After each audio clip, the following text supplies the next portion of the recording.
says, number 47. My name's Jem Johnson from the Warehouse, West Melbourne, and I'm filming today at my house, so apologies if there's any distracting noises. They're doing renovations next door. Now today I wanted to speak to you about how to make a road trip healthy, because my beautiful girlfriend and I, we recently went on this amazing trip and it was really good for the body and soul to get out of Melbourne and take a little break from the world, but of course traveling can be unhealthy. And I'm not saying that you shouldn't enjoy yourself when you travel. By all means, go and experience new food, new cuisine, new experiences. That's a huge part of what it is to get out of your normal comfort zone and travel. And I'm all for eating the beautiful food that you'll find in other parts of the world, but here's the thing, it can do a lot of damage, and I've of course seen a whole lot of clients come back from their travels and they've put on some weight. That's okay. One approach is just to go nuts when you travel, have a great time, come home and deal with the consequences then, damage control after. That's a little bit of what I'm doing now. Like, I went on this trip and I was a bit unhealthy, and now I'm sort of trying to lean right down and watching my diet really carefully, because Rach has this photo shoot for her fashion label Dr. Strange in like a week, and I gotta be wearing swimwear for it, launching her new range of swimwear. So I need to, of course, watch my diet really carefully. But if that's not the best, obviously that's not the best approach. A smarter approach is to try to travel healthily. So one thing I noticed when me and Rach were driving all the way to Berry is that on an 8-hour drive, you end up in the same position, really cramped up like this, and it's really bad for your posture.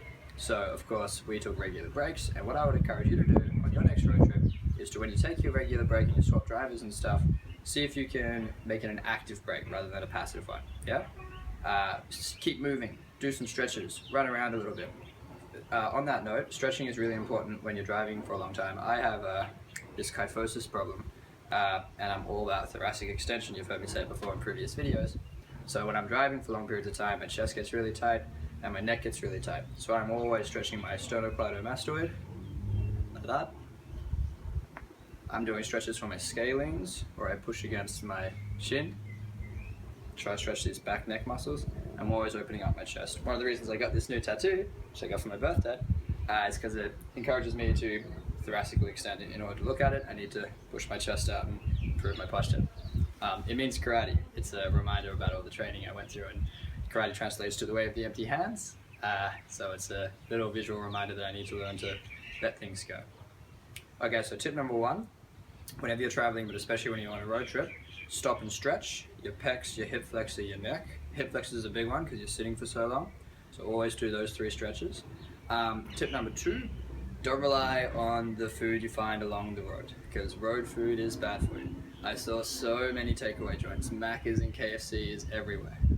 There's an exciting new health food chain called Oliver's, which has just started, and they're really cool. They look like they're competing with Macca's and KFC and stuff, but offering really healthy options for people traveling along the highways, which is awesome, and I fully support that, and that's a really good option if you're on a drive. But a better way is to prepare early. Take food. Yeah, I'm always saying that we got to be thinking ahead. So Rach and I had a lot of food prepared. We had ingredients and we did a bit of cooking while we were on the road. We had a big bag of nuts and fruit and stuff in the car for us to snack on, and of course water. Always stay hydrated. Drinking water while driving is a really good idea. Driving can be quite dehydrating. Even worse if you're in a plane. Planes are extremely dehydrating. So whenever you're traveling, make sure you stay hydrated, drinking water all the time. My next top tip would be to, try the cuisines for sure, and eat different food because it's a new experience and it's exciting, but don't go to excess. There's no need to have, huge dinners every time you're out traveling, and it gets really expensive, right? So you're better off going for smaller meal choices, yeah? Portion control, thinking ahead and drinking lots of water, and having the right snacks in the car, and stretching all the time while you're driving is a really good way to have a healthy road trip. Hope that helps. Good. Done. Next.